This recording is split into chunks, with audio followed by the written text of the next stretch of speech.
আসসালামু আলাইকুম। সবাই কেমন আছেন বলেন? আলহামদুলিল্লাহ আমি বেশ ভালো আছি। তবে একটু ঠান্ডা লেগেছে। কথা বলতে আমার একটু কষ্ট হচ্ছে। তারপরেও চেষ্টা করছি। দুপুরে রান্নাবান্না করছি।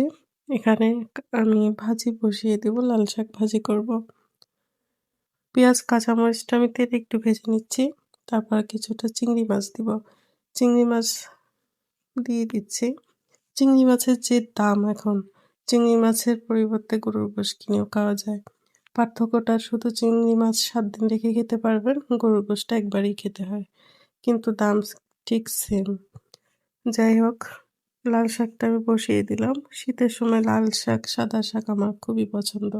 পালং শাকের থেকেও আমার বেশি ভালো লাগে লাল শাক এবং সাদা শাক। আমি কড়াইটা পাশের চুলায় ট্রান্সফার করে দিলাম। এবার এই চুলাতে আমি ফুলকপির তরকারি রান্না করব। ফুলকপিটা রান্না করব আমি একদম তাজা ঘেরের ট্যাংরা মাছ দিয়ে। ট্যাংরা মাছটা আমি মসলায় বেশ ভালোভাবে কষিয়ে তুলে রাখছি। কেননা আমি ফুলকপিটা একটু কষিয়ে নিব। যদি মাছ সহ কষাই তাহলে মাছের মাথাগুলো ভেঙে যাবে। তরকারির মধ্যে কাটা, কাটা হয়ে যাবে।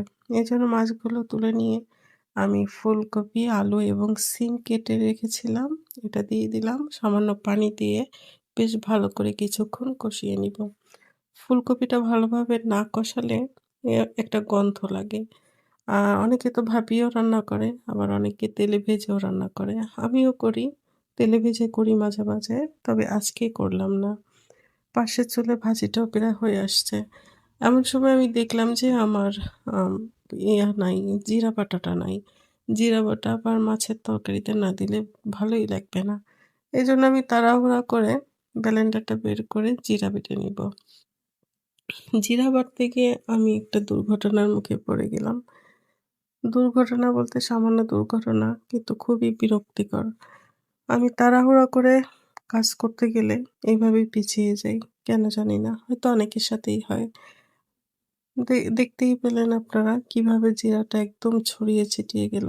আমার গায়ে সহ চারিপাশে সম্পূর্ণ জিরা একদম ছড়িয়ে গিয়েছে। যাই হোক, এ সময় আমার ব্লেন্ডারটাই ছুঁড়ে মারতে ইচ্ছা করতেছিল। বাবার বাড়ি হলে হয়তো করতাম। কিন্তু এটা তো নিজের সংসার, তাই করলাম না। অ্যা আমি একটু মুছে নিয়ে পরিষ্কার করে আবার বেটে নিলাম। তো তারপর তরকারিতে দিয়ে দিব। যাই হোক, পাশে যত বয়েম ছিল, কাপ ছিল, আমার সবকিছু পরিষ্কার করতে হয়েছে। আপনাদের সাথে মাঝে, মাঝে নিশ্চয়ই এরকম হয়। আমি ফুলকপিটা কষিয়ে নেবার পরে ঝোলের জন্য পানি দিয়ে দিচ্ছি। ভালোভাবে পানির সঙ্গে একটু নাড়াচাড়া দিয়ে মিশিয়ে ঢাকা দিয়ে রাখবো কিছুক্ষণ। তারপর মাছটা দিয়ে দিব। যে মাছটা আমি তুলে রেখেছিলাম, ওই মাছটা আমি এখন দিয়ে দিচ্ছি। আচ্ছা, আপনাদের কাছে ফুলকপি কি মাছ দিয়ে বেশি ভালো লাগে? আমার কাছে রুই মাছ, কাতল মাছ এবং ট্যাংরা মাছ।